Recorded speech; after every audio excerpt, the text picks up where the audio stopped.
Thank you for being here this evening. I'd like to welcome you to the City Council work session on Tuesday, November 7th, 2017. At this time, we will go ahead and call this meeting to order and move to a roll call.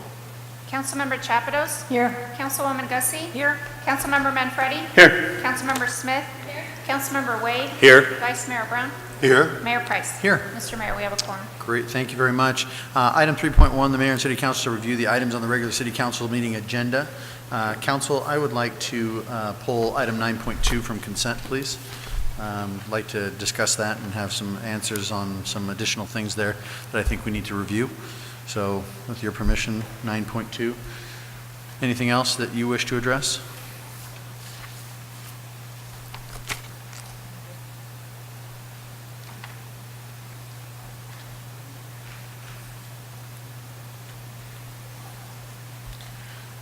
Okay, not seeing anything or any motions for any additional things on the regular agenda, so we'll go ahead and move past that and take it to item 3.2. The Mayor and City Council shall hear reports on meetings and or conferences attended by the council.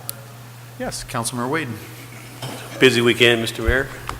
Got an opportunity to attend the Veterans 5K Run Walk on Saturday as the tent folks were tearing down their tents there at Copper Sky. It was a real nice look to see them starting in the run and tear down the tents.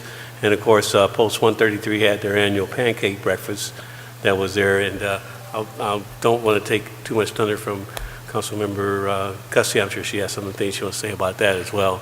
But that was great. And had an opportunity to witness something very special.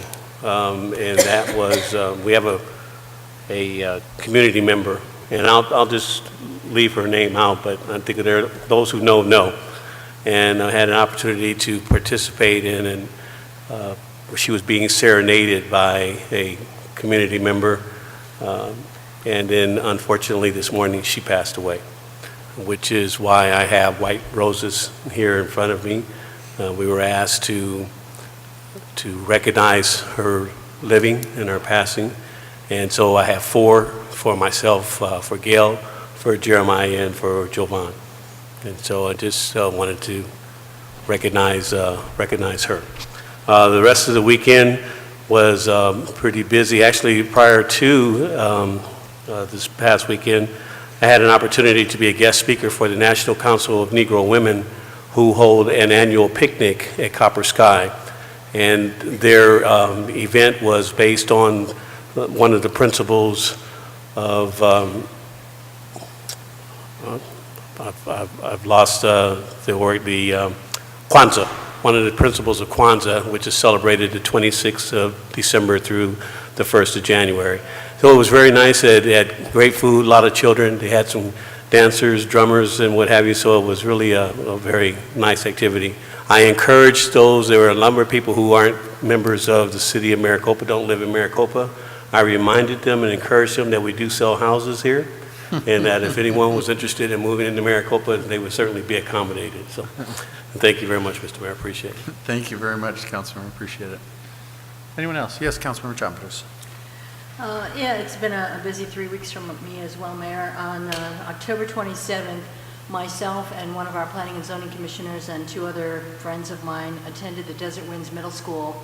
The 7th, 8th, and 9th graders are doing a Future Cities project. So we were posed with the question of what would you need as a senior in a city 100 years into the future? So that made for some very interesting discussions. And the kids had some phenomenal questions and showed a lot of creativity. So I look forward to seeing what they come up with in terms of recommendations. On the 28th, I participated with members of Maricopa Police Department in this year's GAIN, Getting Arizona Involved in Neighborhoods. We went to street parties in Maricopa Meadows, Sorrento, and also in Province.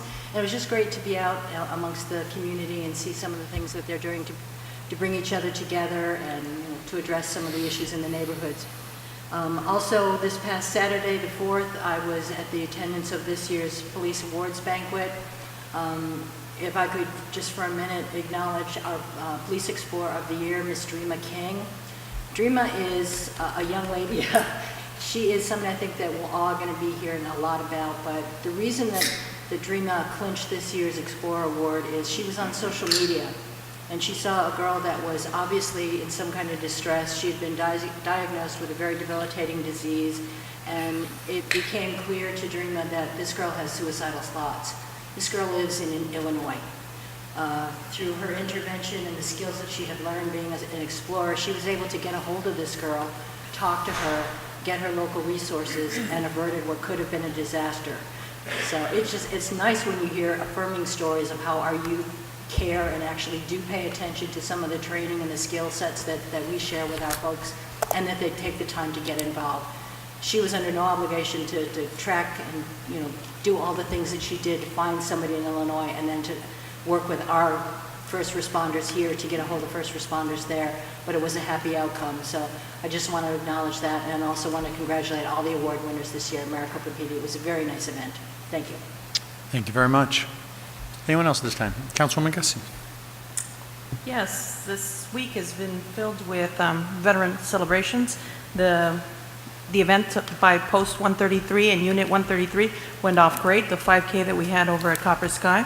Right after the event, I was honored to be one of the guest speakers at the Ak-Chin Veteran Celebration, and we heard from Mr. Kakar. He is a local Casa Grande resident whose 5 siblings all served from the Korean War, World War II, and it was really great to hear from him.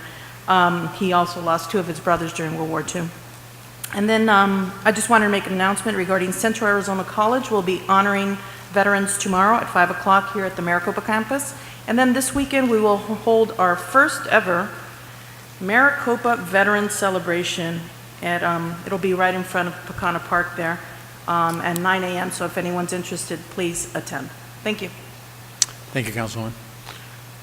Vice Mayor. Yes, Mr. Mayor, I had the pleasure of attending the quarterly board meeting of the Lower Santa Cruz River Alliance. All, I guess about 35 of the stakeholders were there, along with both the Colonel Gibbs and Colonel Elliott, who was, as I've referenced before, will be handling this project. Colonel Elliott had 2 of his staff people there from the Memphis division, and there was also a technician there from New Orleans. This is beginning to be hydraulically wise a very big project, and it's going to be a number of things to consider in cost benefit analysis, modeling, whether or not the Corps will present something which is acceptable to FEMA. So it's long term, and I think in March and April we go to a public comment. So it's an ongoing issue. Thank you. Thank you, Vice Mayor.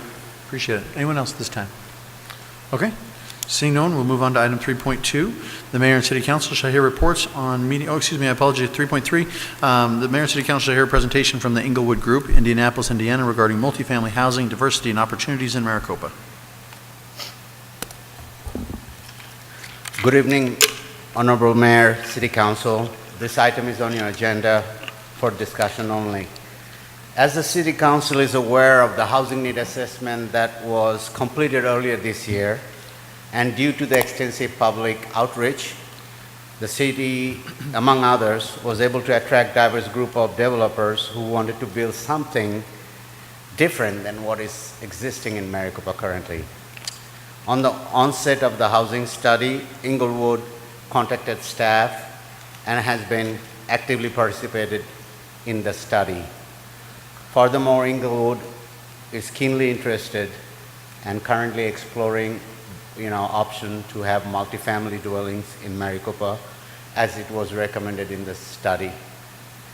The Inglewood Group is based in Indianapolis, Indiana, and they also have a satellite office in Apache Junction, Arizona. So I'd like to introduce Mr. Brian Posen and Ms. Julia Surratt for a presentation. They're going to talk about what the current situation, the study proposed, and what they do. Thank you very much. Thank you, Kazi.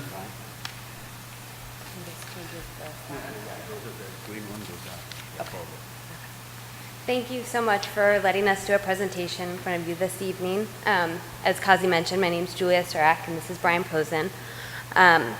Just wanted to talk a little bit about our company. It was started over 40 years ago by my father. We're a family-owned company. Brian's been with the company for 17 years. I've been there for about 2 years. Before that, I was a regional property manager in California for about 13 years. We primarily develop affordable housing, but we also have a strong background in market rate and commercial development. To date, we've developed 74 properties throughout Arizona, Indiana, and Illinois. In Arizona, we have about 900 units, excuse me, and our first project was in Apache Junction in 1999. Currently, we have a little over 2,000 units in our portfolio and 68 under construction. Hopefully, we'll have renters moving in next week at this project in Lebanon, Indiana. We like to hold on to our properties. We don't really flip them. We hold on to them long term and really want to become part of the community and build and grow along with everyone. These are just a few pictures of different amenities that we've done at projects in Arizona. And then I'm going to let Brian talk. So our vision for Maricopa is really to be a development partner to help meet your needs. About a year ago, as Kazi mentioned, we came in contact with Maricopa. Doug Mossing, who's here today, is a longtime business employee of ours as well as resident here in Province, and encouraged us to take a closer look at the exciting things happening in the city. And we immediately noticed that there was a shortage of rental housing apartments in the community, of which is our strength. So as Julia mentioned, that way we develop, we don't build these and get out, we stay with them. We have a property we still own and manage that was built in 1978. So really we look for communities that we can grow with and an opportunity, and we see that in Maricopa. So our ideal situation would be to begin with a market rate rental housing property. We already have land under a letter of intent in town that we'd look to get started on tomorrow, if not tonight. And then we'd look at some affordable housing opportunities, which we'll talk about in a moment, and come back in April would be that timeline to either do a senior or family, again, based on the housing needs, and then a year after that, do the opposite. So for the market rate portion and just some statistics that we pulled from the housing needs assessment that you guys did, there's clearly a need for affordable housing in Maricopa.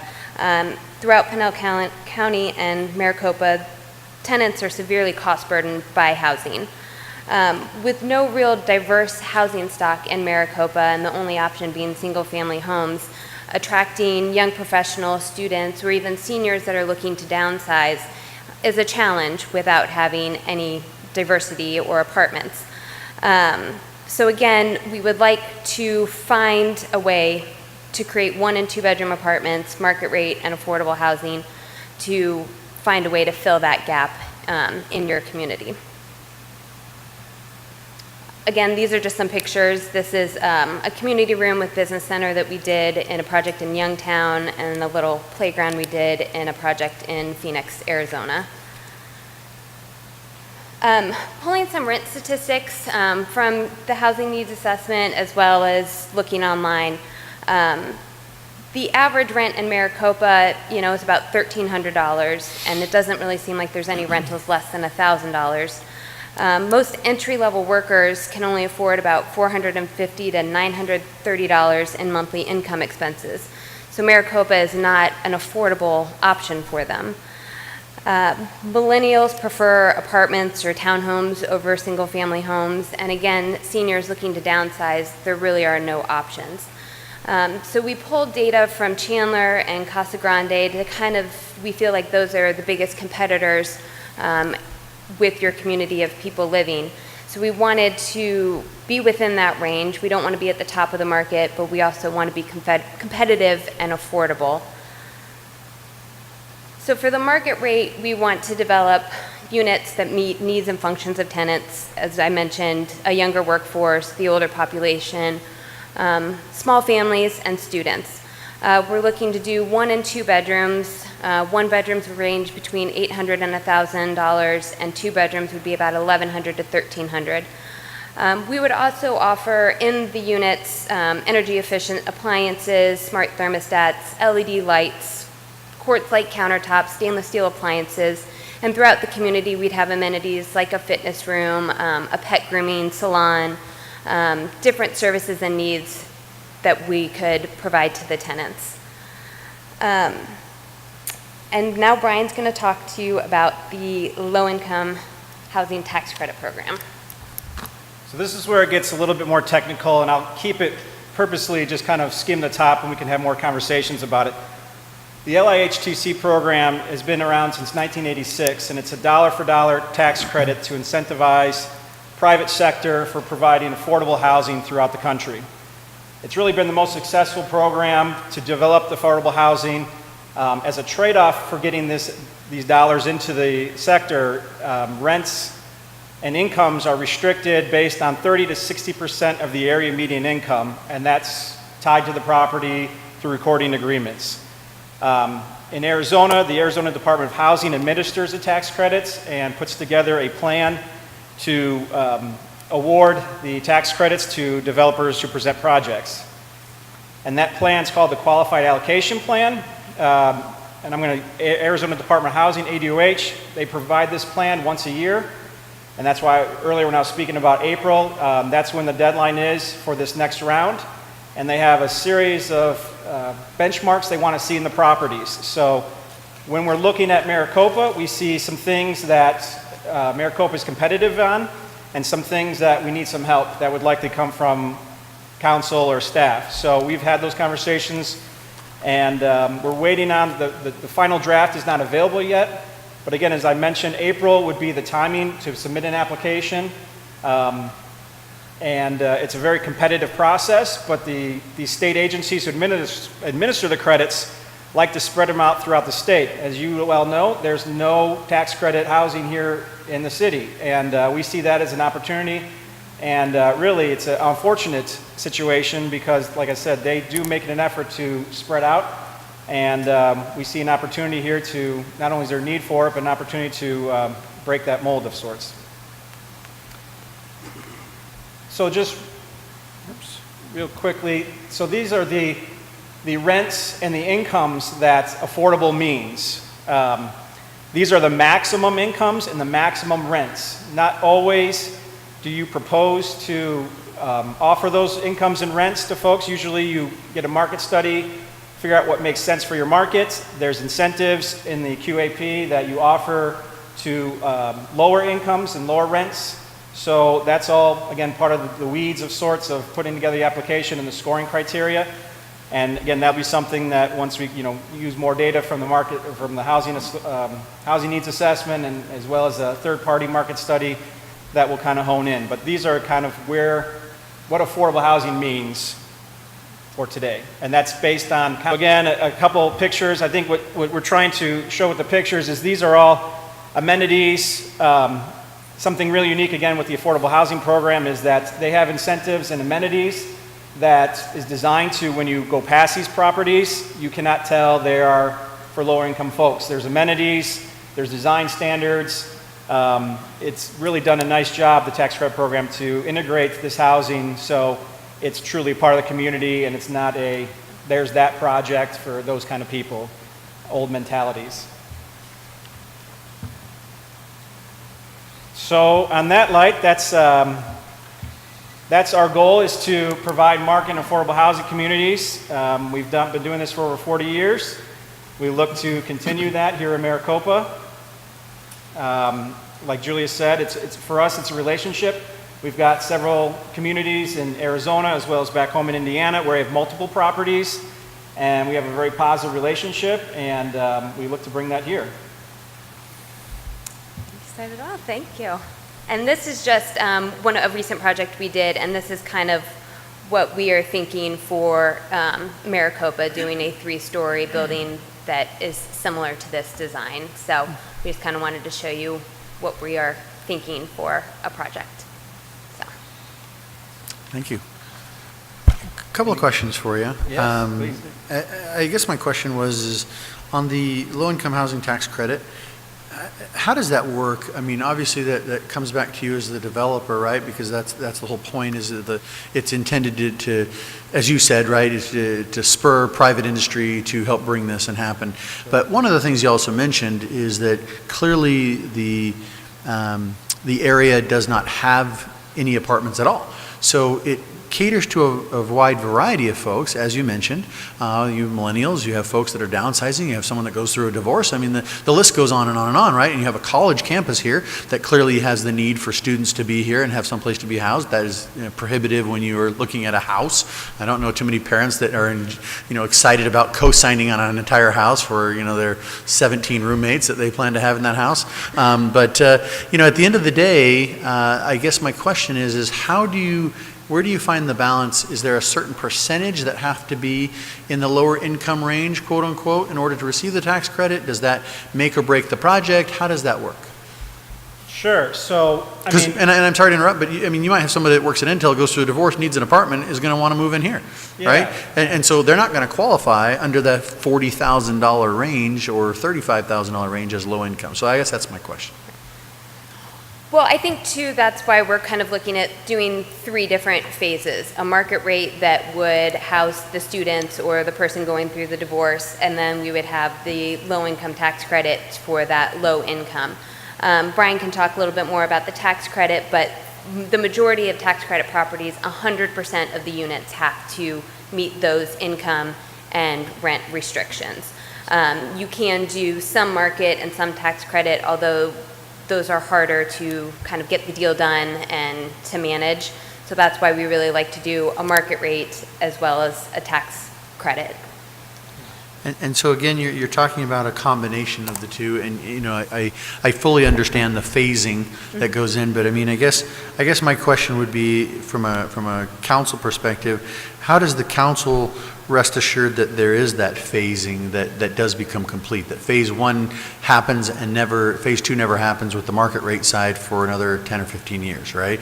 Because I guess that's just not specifically to this particular type of project. However, there have been other projects in the marketplace, recession, understanding how the recession affected construction and growth in general, but that is also something that plays in. As we look forward to the future, we are trying to rest assured our citizens that indeed that these projects will happen. These phases are not just come and sold to the council and then never happen or transpire. So I guess that's my question to you.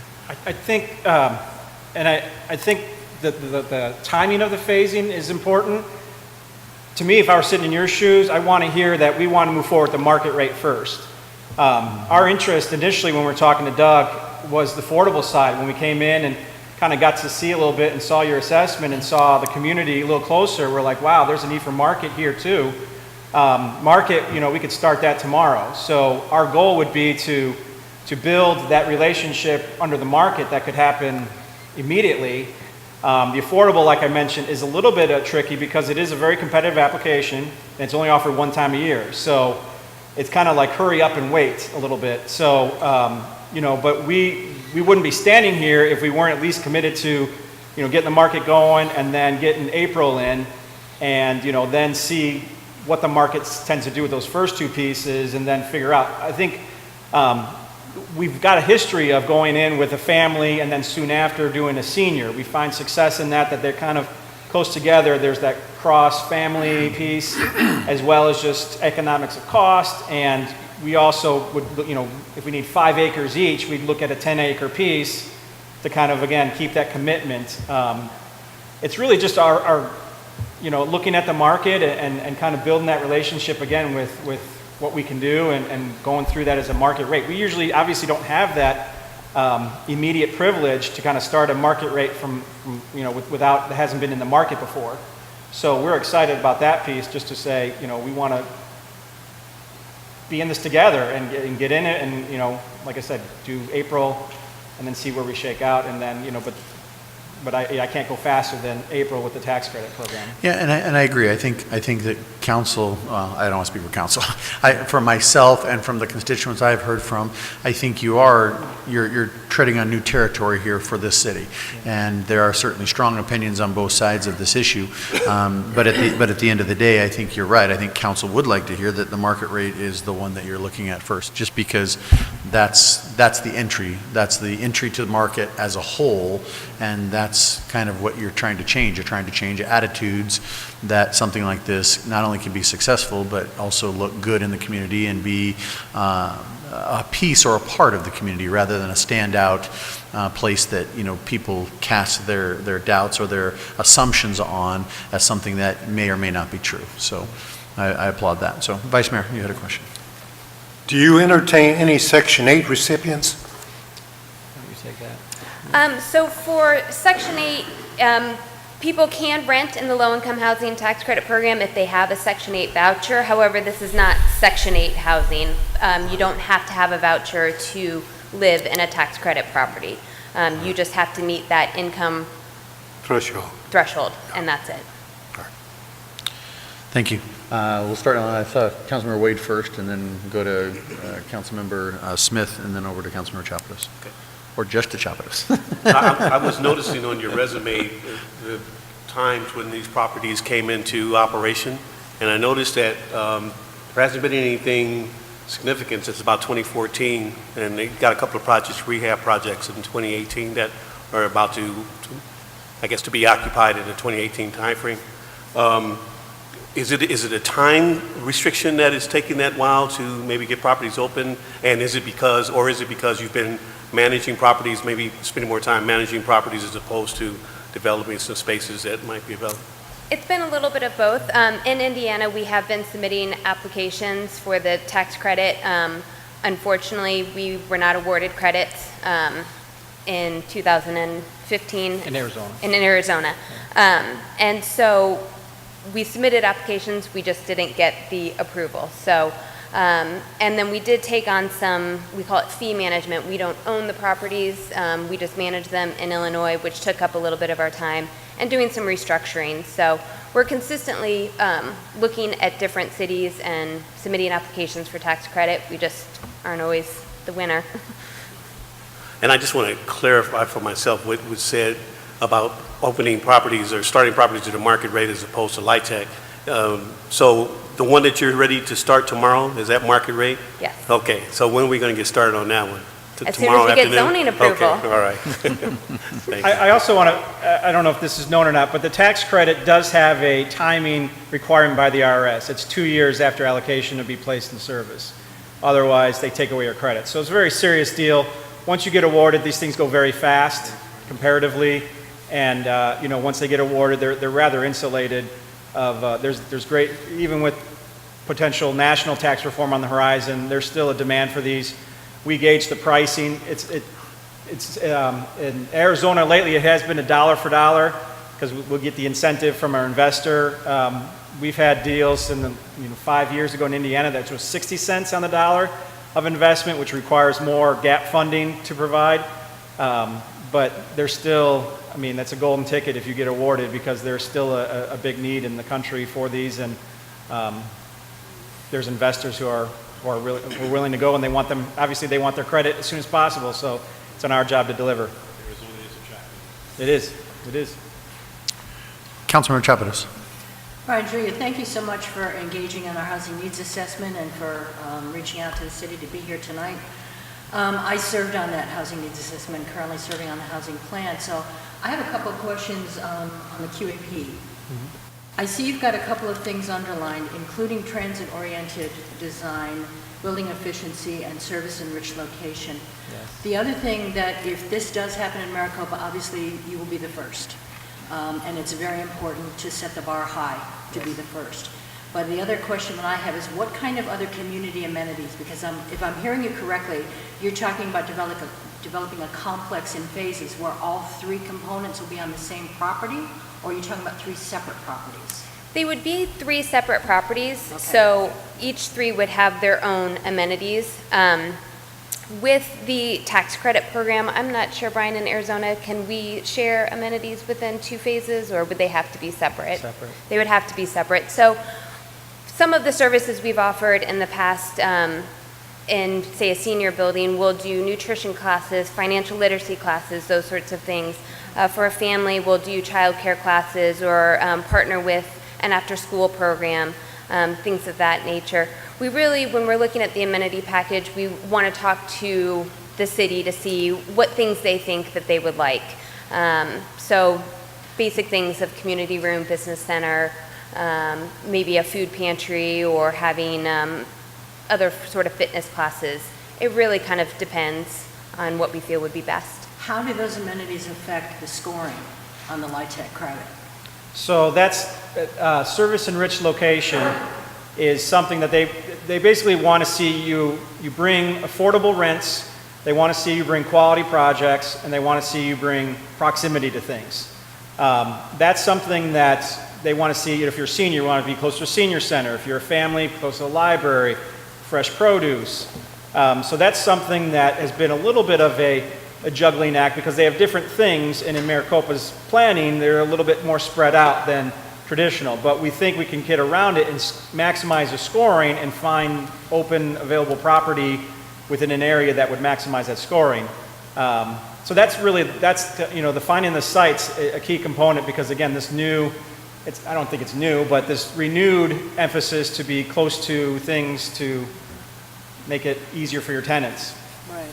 Now, if the deadline for application is April, how soon after that are you notified whether or not you get the funding? And then how does that impact your pulling permits and construction? Sure. So we would have to have zoning. I want to kind of back up a second if I could. So zoning has to be in place for that. So that's the biggest challenge right now with the city process and making sure that we do all we can to get zoning in place by that date. I know there's some land that we've targeted, we've talked to staff about, that's not currently zoned. That's the first piece. So the zoning has to be resolved to apply, or once you get To apply. Okay. And it can be conditional upon the award. Okay. Is not. So then once that happens, it used to be March, so now it's July or April 1. So probably like July-ish is when we would find out, and then we'd close on the land, get drawings going, get permits. Probably by the end of 18, we would have closing with our investor and have all the check marks in place and start construction. Okay. Can you give me an idea of what kind of number of units you have in mind for the market project? For the market? The first phase? Yeah. So with your high-density zoning is 20 units an acre. So that's about where we plan, 90 to 110 is the market rate thought. For tax credit, that's a little on the higher end. Really 40 to 60 is kind of that sweet spot to make it feasible with pricing and construction costs and everything that needs to go into it.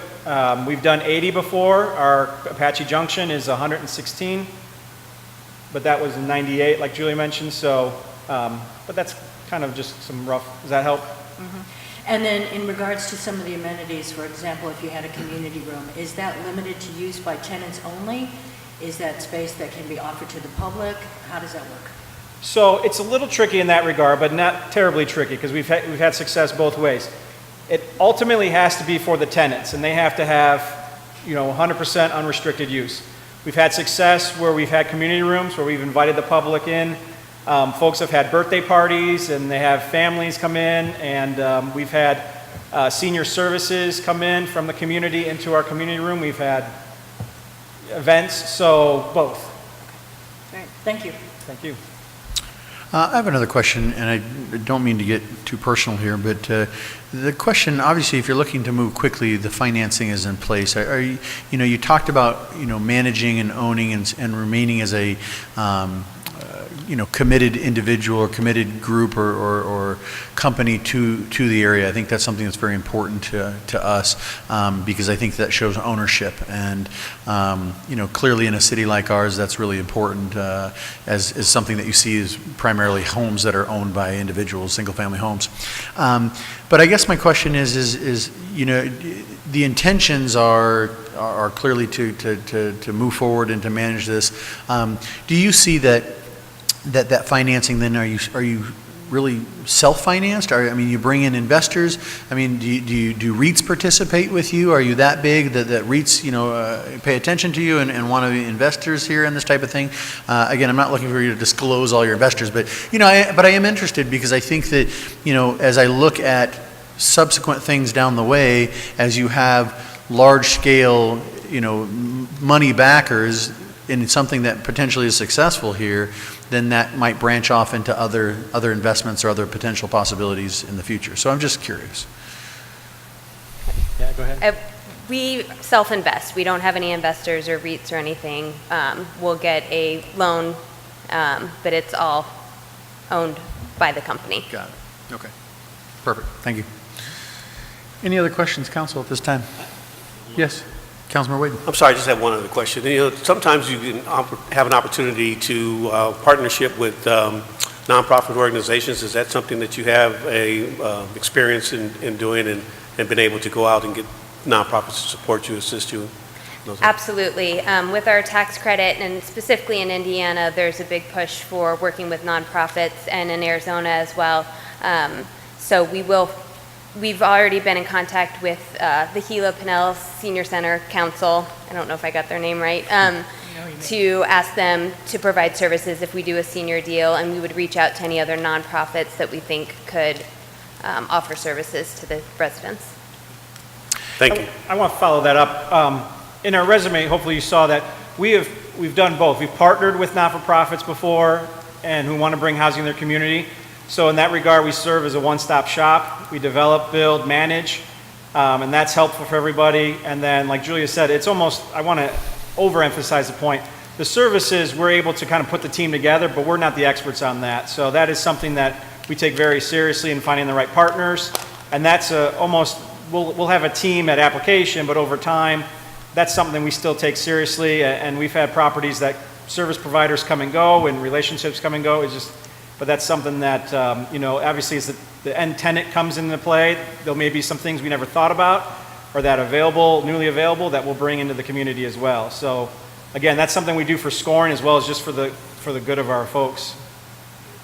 Thank you. I appreciate it. Thank you. I have one last question, and that pertains to, I had to laugh on your first slide because you had a picture of Mayor LaVault from Youngtown, and he's so recognizable in that particular Hawaiian shirt that he always wears, and I know him well, so I laughed. But one of the questions as I am looking at your resume, what type what was your main focus on the 3 facilities that you have in Youngtown? Because I asked that specifically because it is a somewhat similar and yet different demographic than Maricopa. It's very small. It is kind of an island unto itself. It doesn't have much room to grow, and it has very particular people in it. So I'm just curious as to kind of what the target market there was. Yeah, so that's particularly special to me because that was my first Arizona project, is our first phase there. It's a positive relationship with city and staff. It's a market, it's available property, and it's a commitment for us to kind of say, yeah, we've had success there. We like the people there. We're keeping full. So Mayor up there has been great for us, and there relationship building once you can meet their needs. Population there, or are you building?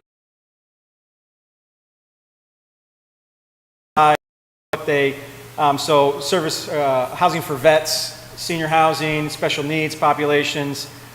So there'd been really kind of 10 years ago, it was a really push on family, then it flipped to senior. Now we're seeing these housing authorities saying, well, maybe we kind of ease up on senior. Senior's a lot easier on a number of different levels to get going and getting approved. And so I think they're seeing the resources. They want to, reboot and say, the tax credit's pretty valuable. We want to, incentivize to see family because we feel like, especially out here in the States, that it's now catching up to the market and what happened before the fallout. Thank you. Council, any other questions for these guys? Thank you very much. We appreciate the info, and good luck to you. Thank you for your time. Thank you. Council, that takes us to item 3.4 on the agenda, which is we're going to hear and discuss a presentation by Dan Merrim and Wilson and Company, proposed Phase 3 Study Effort Implementation Support Maricopa Area Transportation Plan. Take it away, Martin. Thank you. Honorable Mayor and Council, just as a quick plug for that last one, what Brian and Julia didn't mention was that in the QAP process, having access to a full-time fixed route bus system scores really high on that. So that's something that, again, as a community, we're kind of working towards, but we're not quite there yet, so that it might have an effect on that application process. Anyway, on to what we'd like to talk to you about now is, as you know, we did the phase 1 and the phase 2 of our area transportation plan over the last couple of years, with the phase 2 that was adopted by this council in August of this year. After talking about kind of, if you figure phase 1 was sort of at this level and phase 2 was more at this level, now what we're talking about is going to kind of this level.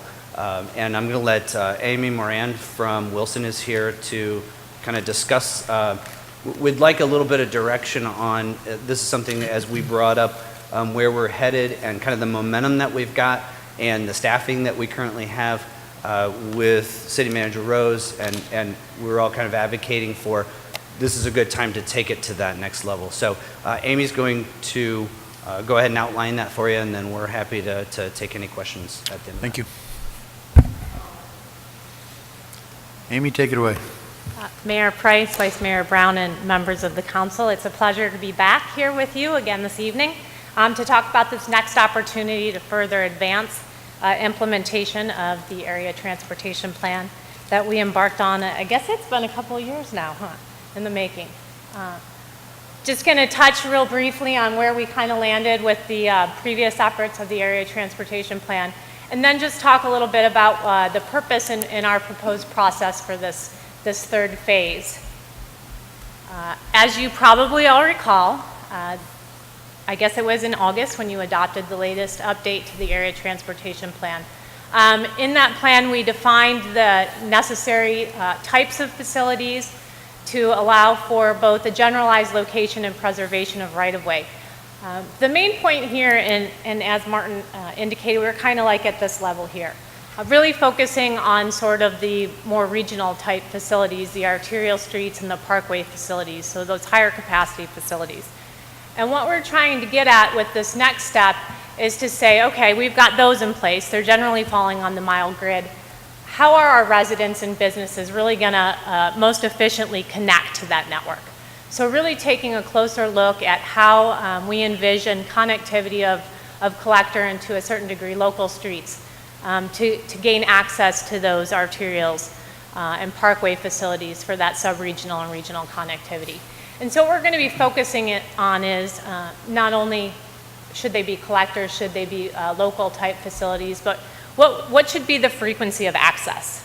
We really want to make sure that those arterial and parkway facilities are going to serve the type of travel they're intended to serve. So we're going to want to make sure that we're providing the appropriate level of access, but not too much access. We also want to look then at the spacing of the access. What are the distances perhaps that we need to be from sort of the intersections of those major arterial parkway connections. And then finally looking at traffic control. What do we think we may be recommending in terms of future signals throughout the city? Initially, we're thinking that this process is going to perhaps be completed in 2 phases. And so I'm going to talk to you today about what we think the first phase would be, which would focus primarily on what's the incorporated area of the city. And then potentially when we see sort of the feedback we get, that's proof of concept of the efforts that we've done in the incorporated area, furthering the application then to the unincorporated portions of your planning area. There's going to be 3 main tasks associated with this process. First, we're going to look at various portions of the city and define what we're going to call a category for the area type, and I'll talk about that in a minute. We're also going to look at some citywide access management guidance. So really that's going to be at a higher level. What are our sort of best practices and principles for developing access to the arterial and parkway systems? And then finally, we'll take that and we'll bring it down to sort of an area-specific guidance, focusing generally on sort of the 1 mile, I guess, area. So there's a lot of words on this slide, but the gist of it is that we recognize that as we're defining area type, it's really going to be linked to what's the current level of development. There's going to be areas that of the city that are essentially more or less fully developed. The street system's largely in place. We may have some minor tweaks that we could be recommending, but largely that's pretty well set. There could be some fully developed areas where there's opportunities for redevelopment. And for those areas, we'll be looking at defining how perhaps we could alter the connectivity of the street to better serve not only the redevelopment properties, but also the travelers on those arterial and parkway facilities. Then we've got partially developed portions of the city. You may have some sections of land that are improved and others that are not. And what do we need to do with the street system to provide access to those undeveloped parcels that would be developing in the future? And then we have largely undeveloped areas of the municipal planning area, and that's probably at this point going to fall outside of the incorporated boundaries of the city, but recognizing, particularly when it comes to that sort of citywide guidance, how those principles could be imposed in the future for those largely undeveloped areas. In terms of the citywide access management, that's really going to focus on a few things. What would we recommend for driveway and intersection spacing on those arterial and parkway facilities? Again, making sure that we're not going to have too many access points, because as you start to introduce a frequency of turns in and out of driveways or intersections, obviously you're going to have some friction with your mainline traffic. We're also going to look at what would be recommended spacing for right-in, right-out driveways. So you have, medians in place as part of your standard cross-section for many of your arterials, as well as the parkway facilities. And while that won't necessarily allow full access, it certainly allows opportunities to make right turns in and right turns out without having too much negative effect on the flow of mainline traffic. We'll also be looking at what the appropriate spacing is for median breaks, and really what that means is where are we going to allow full access? Where are we going to allow vehicles to turn left out of those developments as well as left turns in, and making sure that we're providing a safe spacing and an appropriate spacing to maintain traffic flow. And then finally, what would be the most appropriate spacing for traffic signals? Best case, we'd like to look at developing areas so we could minimize the frequency of traffic signals, maximize the opportunity to consolidate access, because as you all know, as soon as you start getting traffic signal after traffic signal after traffic signal, it certainly in fact impacts your ability to travel through that corridor. So that would be sort of a citywide guidance where we would outline some best practice recommendations. And then we would want to take that down to what we're calling the area specific level, or guidance for these specific areas. And that's really looking at, most likely, a mile square in many cases, perhaps, further parcelizing it as the need could present itself. And the way we're going to do that is we're going to look at what's undeveloped in those areas. What type of development or redevelopment is potentially assumed for that based on zoning. Is it going to be employment-based? Is it going to be residential? Is it going to be community services? Because each of those types of land uses will lead to a different type of what we call trip generation, or in other words, how many vehicles are going to be going to and from those developments over the course of the day, as well as during those peak periods of travel when people are going to and from work in the morning and in the evening. And we're going to try to quantify those numbers. We're going to try to boil it down and say, how many trips do we anticipate from that square block would occur on a daily basis, and how many do we anticipate would occur during those peak travel periods? And that's something relatively straightforward to do. We've got resources to do that. There's established trip rates in our industry. We're going to translate that then to say, okay, we've got this many people that are trying to access these particular new developments. How many roads are they going to need to do that? Do we think that having one or two routes in and out is going to be sufficient? Do we think that, because there's so many trips, we're going to need to have 5 or 6 access points? That relates to what the roadway capacity would be. That would also help us decide, do we want it to be collector facilities, which could get as much as 4 travel lanes per direction, Or do we think we can accomplish this through just a local street network or 2 lanes, 1 lane per direction? And once we've defined that, then we're really going to try to boil it down and say, okay, we know we need X number of access points. Where is the best location for those access points? Is it going to be at the half-mile location? Are we going to have a half-mile location in addition to a few other quarter-mile locations or eighth-mile locations that could be right in, right out only, again, depending on the types of land uses? And then correlating that as well to what the traffic control would be. So in other words, trying to define, in the context of what we've already defined as the arterial and parkway grid system in the ATP, where we think those best locations and types of facilities are to connect up to it, and where we think you could potentially have needs for future traffic signals. And I think the key here is we've got some good guidance in the ATP that helps staff work with developers on their expectations for these larger facilities. But often the conversation then goes to, well, how are we going to get in and out of these new developments? And if there's something in place to say, we've already looked at this, we've already done some studies, I think it provides a good foundation for those discussions to say, we recognize that you're going to need X number of access points. We recognize that you're probably going to need a traffic signal. Here's where we've already decided we think the best location for that is, because I think it perhaps allows the city to be proactive about the way the developers are planning these particular site plans versus reactive to come back and say, you know, we really don't think that's a great place for that traffic signal, so go back to the drawing board on how your street network is going to take place. I think that's the gist of my presentation. I'm certainly, you may have many questions. I'm happy to address as best I can, recognizing that we haven't quite embarked on this effort, but these are our thoughts, and I'd be great to hear your feedback on that if you think there's other items that we could be looking at that would add value to the city as well. Council, questions, thoughts, comments? Yes, Councilmember Chapados. Amy, thank you for the presentation. Sure.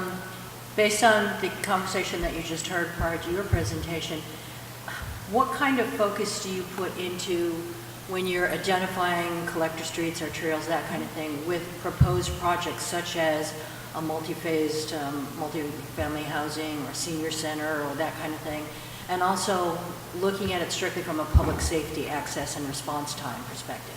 Sure. So there's a couple things that, I guess, a couple layers to that. First and foremost, from the safety aspect, to maintain it would be based on best practices, but then looking at what this qualify perhaps for.